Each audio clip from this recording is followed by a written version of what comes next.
The Spear of Kane is an ancient artifact located on the world of Acheron. Described as a relic of catastrophic power, the spear was the central focus of the struggle between Gorguts, Gabriel Angelos, and Maher and their respective forces during the campaign on Acheron. However, it was eventually revealed that the prophecy regarding the spear was a trap to free a bloodthirster, unleashing a demonic tide on the planet after the relic was claimed by the autarch Kaya. Ultimately, the three forces on Acheron were forced to unite to defeat the demon, destroying Acheron in the process. After the battle, the spear was claimed by Gorguts.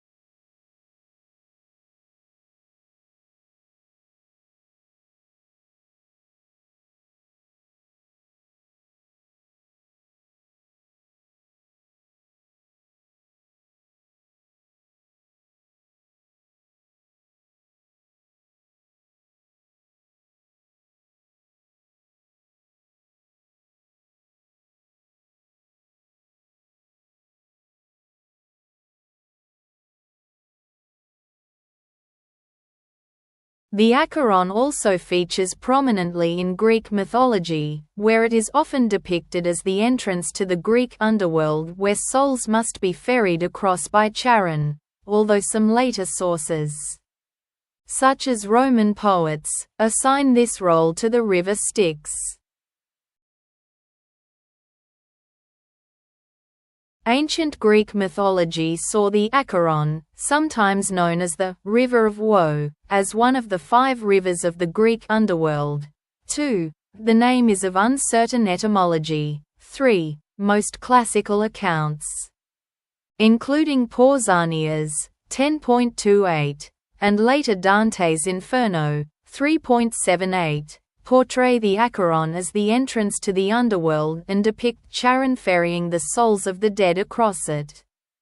Ancient Greek literary sources such as Pindar, Aeschylus, Euripides, Plato, and Callimachus also place Charon on the Acheron. Roman poets, including Propertius, Ovid, and Statius, name the river as the Styx, perhaps following the geography of Virgil's underworld in the Aeneid, where Charon is associated with both rivers. The Homeric poems describe the Acheron as a river of Hades, into which Cocytus and Phlegethon both flowed. 4, 5. The Roman poet Virgil called the Acheron the principal river of Tartarus, from which the Styx and the Cocytus both sprang. 6. The newly dead would be ferried across the Acheron by Charon in order to enter the underworld. 7. The Suda describes the river as a place of healing, not a place of punishment, cleansing and purging the sins of humans. 9. According to later traditions, Acheron had been a son of Helios and either Gaia or Demeter, who was turned into the underworld river bearing his name after he refreshed the Titans with drink during their contest with Zeus. 10. By this myth, Acheron is also the father of Ascalaphus by either Orphne, 11, or Gorgira, 12. The river called Acheron with the nearby ruins of the Necromanion, Oratory of the Dead, is found near Parga on the mainland of Greece opposite Cornwall. Another branch of Acheron was believed to surface at the Acherusian Cape, now Karadeniz Erigli in Turkey, and was seen by the Argonauts according to Apollonius of Rhodes. Greeks who settled in Italy identified the Acherusian lake into which Acheron flowed with Lake Avernus. Plato in his Phaedo identified Acheron as the second greatest river in the world, excelled only by Oceanus. He claimed that Acheron flowed in the opposite direction from Oceanus beneath the earth under desert places. The word is also occasionally used as a synecdoche for Hades himself. Virgil mentions Acheron with the other infernal rivers in his description of the underworld in Book 6 of the Aeneid. In Book 7, line 312-13, he gives to Juno the famous saying, Flecteri si nequeo superis, Acheronta movebo. If I cannot bend the will of heaven, I shall move hell. The same words were used by Sigmund Freud as the dedicatory motto for his seminal book The Interpretation of Dreams. Figuring Acheron as psychological underworld beneath the conscious mind. The Acheron was sometimes referred to as a lake or swamp in Greek literature, as in Aristophanes' The Frogs and Euripides' Alcestis. In Dante's Inferno, the Acheron River forms the border of hell. Following Greek mythology, Charon ferries souls across this river to hell. Those who were neutral in life sit on the banks.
Noka.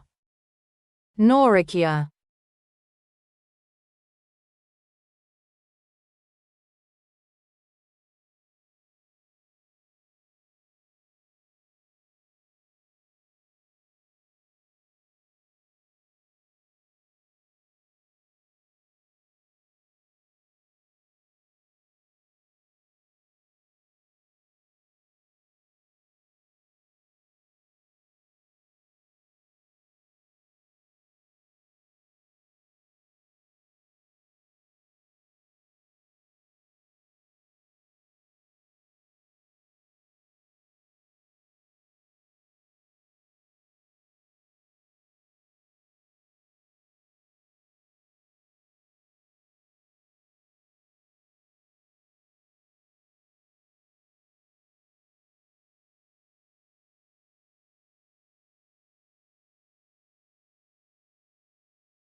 Naraka, Sanskrit, Naraka, is the realm of hell in Indian religions.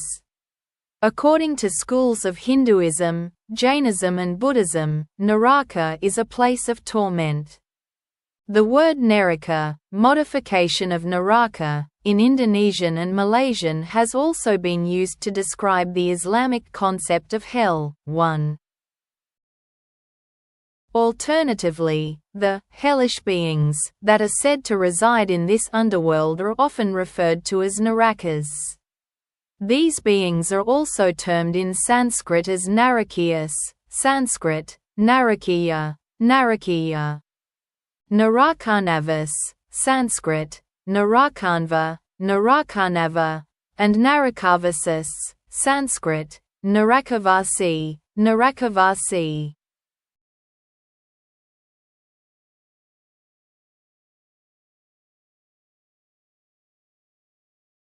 Naraka is a realm in the Vedas, a place where souls are sent for the expiation of their sins. It is mentioned primarily in the Dharmashastras, Itihasas, and the Puranas, but also described in the Vedic Samhitas, 2, 3, the Aranyakas, 4, and the Upanishads, 5, 6, 7, 8. Some Upanishads speak of darkness instead of hell. 9. A summary of the Upanishads and the Bhagavad Gita mentions hell several times. 10. Adi Sankara also mentions it in his commentary on the Vedanta Sutra. 11. With the exception of the views of one Hindu philosopher, Madhva, it is not seen as a place of eternal damnation within Hinduism. 12. In Puranas like Bhagavata Purana, Garuda Purana, and Vishnu Purana, there are elaborate descriptions of many hells. They are situated above the Garbhodaka ocean. 13. The Vishnu Purana mentions the names of the various Narakas. 14. Yama, the god of death and justice, judges living beings after their death and assigns appropriate punishments.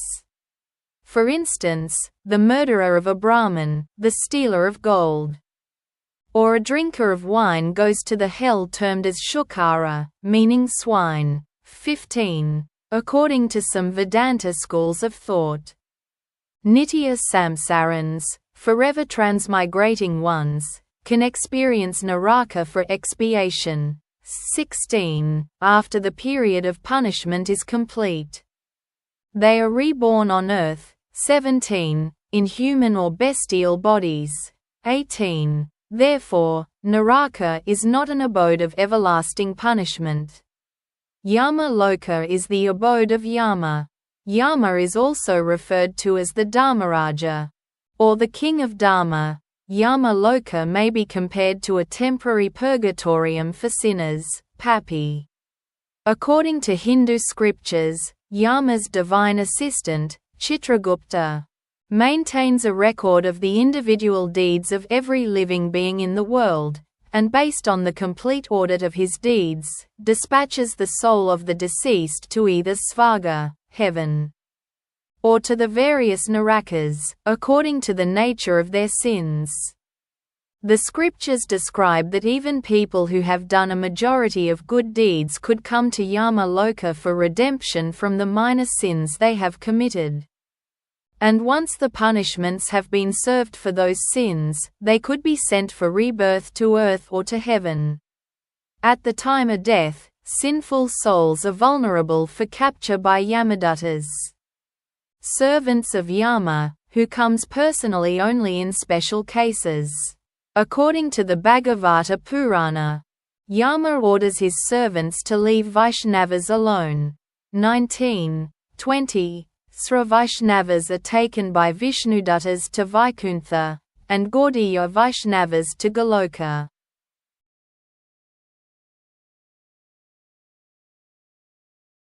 In Buddhism, Naraka refers to the worlds of greatest suffering.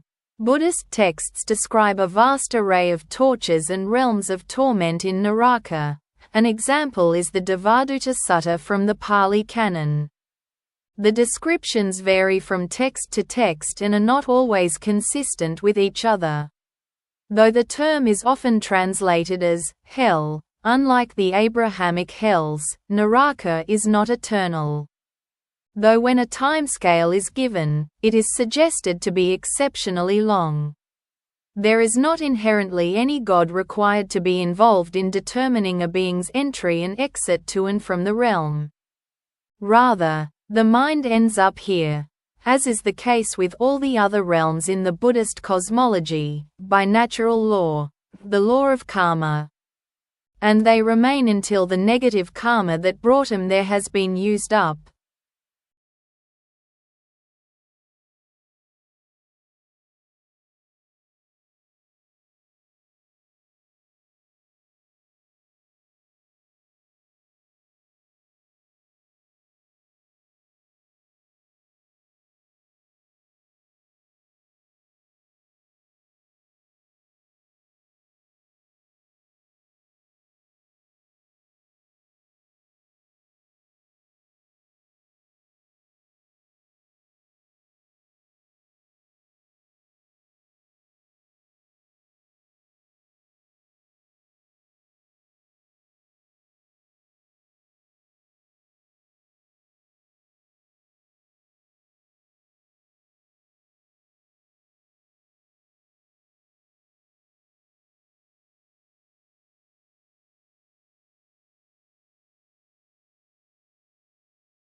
In Jainism, Naraka is the name given to realm of existence in Jain cosmology having great suffering. The length of a being's stay in a Naraka is not eternal, though it is usually very long, measured in billions of years. A soul is born into a Naraka as a direct result of his or her previous karma, actions of body, speech and mind, and resides there for a finite length of time until his karma has achieved its full result. After his karma is used up, he may be reborn in one of the higher worlds as the result of an earlier karma that had not yet ripened. Jain texts mention that these hells are situated in the 7 grounds at the lower part of the universe.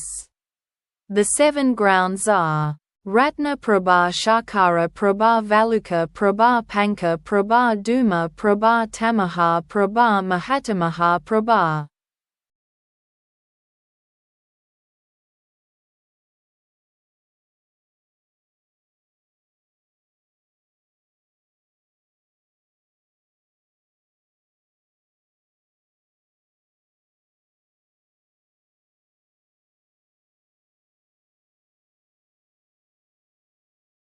Hinduism, the goddess Bhairavi is the ruler of karma.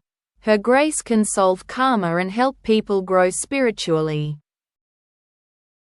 Bhairavi, Sanskrit, Bhairavi, is a Hindu goddess, described as one of the Mahavidyas, the 10 avatars of the Mother Goddess. She is the consort of Bhairava, a form of Shiva, too.